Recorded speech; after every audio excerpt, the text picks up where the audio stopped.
Το δώρο ήταν ήτανε όλε. Ότι είπε όλε. Τώρα αυτό θα το δούμε τώρα πόσο θέλει εσύ.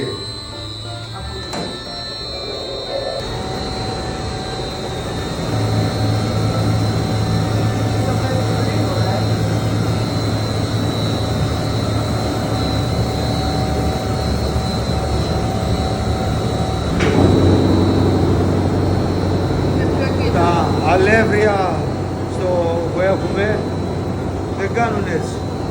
Με το που τα πιάνεις, προάχω αυτό το πράγμα. Α, άρα βγαίνει τέλειο. Δεν κάνουν αυτό το πράγμα, δηλαδή να γίνει μπαλάκι. Αυτό τι σημαίνει. Αυτό τι σημαίνει. Καλύτερη ποιότητα λογικά, δεν ξέρω κιόλας.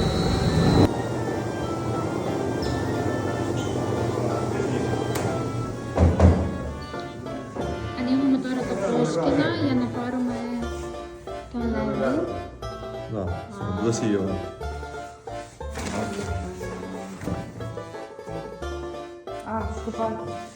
Це скупаки називається? Θέλουμε να έχει και λίγο πίτουρο. Хочеш, щоб трошки були кусочки? Ну так тоді це отлично. Тоді, άρα αφήσουμε θα αυτό. χρησιμοποιήσετε αυτό που είδατε. εντάξει. Αν θα πάρετε το καλαμπόκι θα χρειαστείτε το 400 Ми тобі νούμερο. відправимо будь-які рамки. Θα σας στείλουμε όποιο νούμερο θέλετε.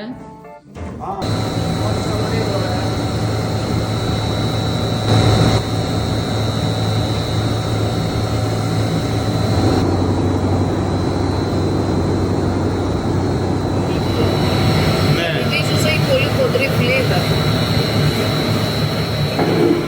Καλημέρα. Λοιπόν, εδώ κοιτάξτε τι γίνεται. Φτιάχνουμε το μήλο μας που έχουμε φέρει στον αύριο. Είναι ο ιδιοκτήτης του μήλου, ο κύριος Γρηγόρης. Πείτε καλημέρα κύριε Γρηγόρη. Καλημέρα, Πώς καλημέρα. νιώθετε? Πολύ ωραία, ενθουσιασμένος.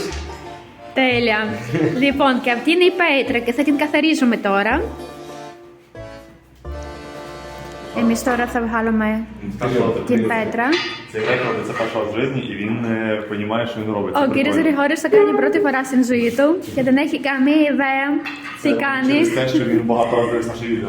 Αλλά ξέρει να το κάνει και πολλές φορές έχει δει το βίντεо που έχουμε εμείς. Це дуже красивий момент.